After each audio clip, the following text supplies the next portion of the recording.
प्यारे विद्यार्थियों, नमस्कार। मैं हूं बलवंत भंडारी और आप देख रहे हैं मेरा YouTube चैनल गुरु एंड देव।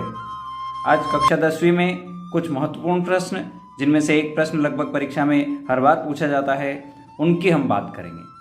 अगर आप मेरे चैनल पर पहली बार आए हैं तो चैनल को सब्सक्राइब करना ना भूलें। साथ ही घंटी का बटन दबा दें ताकि आने वाले वीडियो के नोटिफिकेशन आपको मिलते रहें। लाइक करें और शेयर करें। आइए प्रश्नों को देखते हैं। सबसे पहले बात करेंगे हम अमीबा में द्विखंडन किस प्रकार से होता है। प्लेनेरिया में पुनरुद्भवन कैसे होता है, हाइड्रा में मुकुलन कैसे होता है, और ब्रायोफिलम की पत्ती यानी पत्थर चट्टा जो पत्ती होती है उसमें कलिकायन किस तरह से होता है।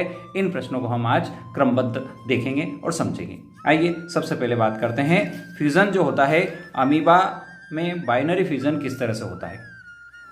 अमीबा कोशिका का दो भागों में विभाजित होकर दो नई कोशिकाओं का निर्माण करना अमीबा में द्विखंडन यानी बाइनरी फ्यूजन कहलाता है। अमीबा जो होता है, कोशिकीय जीव जो होता है, ये इस तरह की इसकी संरचना होती है और इसमें एक केंद्रक होता है। यदि हम इसको सिंपल भाषा में समझने का प्रयास करें, यदि इस तरह से यहाँ से इसको दबाते जाएंगे तो ये फैलता जाएगा और ये बड़ा हुआ और ये और ज़्यादा बड़ा हुआ और यदि अपन ने इसको दबा दिया तो ये इस तरह से होकर ये दो केंद्रक और दो बॉडी में अलग अलग टूट जाता है। ये अलग स्ट्रक्चर और ये अलग स्ट्रक्चर। ये इस तरह से हम समझ सकते हैं कि अमीबा स्वयं दो भागों में विभाजित होकर दो नई कोशिकाओं का निर्माण करता है। यही अमीबा में द्विखंडन कहलाता है। ये बॉडी बड़ा हुआ और बड़ा हुआ, ये जो केंद्रक है ये भी बड़ा हुआ और इस तरह से दो भागों में बटा और ये भाग अलग से स्ट्रक्चर बन गया और ये भाग अलग से स्ट्रक्चर बन गया। ये पुनः एक नई अमीबा कोशिका बन गई, अर्थात ये अमीबा में बाइनरी फ्यूजन कहलाता है। अब हम बात करते हैं प्लेनेरिया में पुनरुद्भवन द्वारा जनन किस तरह से होता है, यानी रीजनरेशन इन प्लेनेरिया। प्लेनेरिया जैसे सरल जीवों में पुनरुद्भवन की क्षमता होती है, अर्थात किसी कारणवश जीव क्षत विक्षिप्त हो जाए, यानी उस जीव किसी कारण से उसकी बॉडी पार्ट्स टूट जाए, अलग अलग हो जाए, कट जाए, तो जो टुकड़े होते हैं वो टुकड़े विभक्त हो जाते हैं। तो अपनी पुनरुद्भवन क्षमता के कारण हर टुकड़ा एक नया जीव बन जाता है। हर टुकड़ा वहां पर क्या बन जाएगा, एक नया जीव बन जाता है। इस प्रकार पुनर्जनन होता है। यहाँ पर देखो, ये एक स्ट्रक्चर है, इसको यहाँ से बीच में से और यहाँ से बीच में से इसके दो भाग हो गए, यानी कुल मिलाकर ये तीन भागों में बढ़ गया। अब इसकी रीजनरेशन कैपेसिटी जो होती है उसके अनुसार ये जो भाग है इसमें शेष नीचे का भाग नया बनना लग जाएगा। ये नया बन के पूरा नया प्लेनेरिया बन गया। ये बीच का जो स्ट्रक्चर था, जिसको हम यूँ कह सकते हैं बीच का धड़, ये धड़ ऊपर का नया स्ट्रक्चर और नीचे का नया स्ट्रक्चर तैयार कर लेता है, यानी बॉडी का ऊपरी हिस्सा नया बना लेता है और नीचे का नया बना के पुनः नया प्लेनेरिया बना लेता है। ये तीसरा हिस्सा जो नीचे का था, यानी जिसको हम कह सकते हैं पीछे का हिस्सा, पीछे के हिस्सा जो है इसमें शेष दो ऊपर के हिस्से धड़ और सिर ये नए डेवलप्ड हो जाते हैं और एक पुनः नया प्लेनेरिया तैयार हो जाता है। अर्थात इस तरह की कैपेसिटी रीजनरेशन कहलाती है। ये रीजनरेशन इन प्लेनेरिया, प्लेटवर्म में ये प्रक्रिया होती है।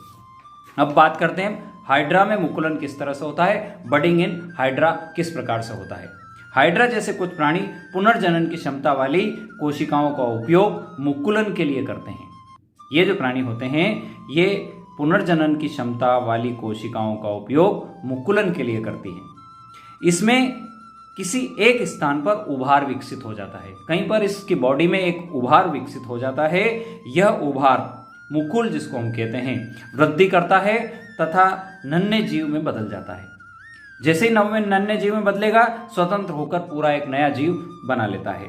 इसे ही हम हाइड्रा में मुकुलन कहते हैं। यहाँ देखो, इस डायग्राम में हम देखते हैं, ये हमारे पास हाइड्रा है, यहाँ पर एक उभार उत्पन्न हुआ है।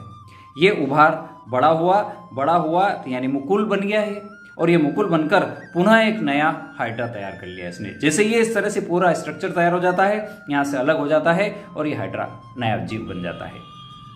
आइए अब देखते हैं अपन ब्रायोफिलम की पत्ती में कलिकायन किस तरह से होता है, जिसको हम पठार चट्टा या पत्थर चट्टा भी कहते हैं। इसकी पत्ती भी मैं आपको दिखाना चाहूँगा। ये इसकी पत्ती है, पत्थर चट्टा की पत्ती।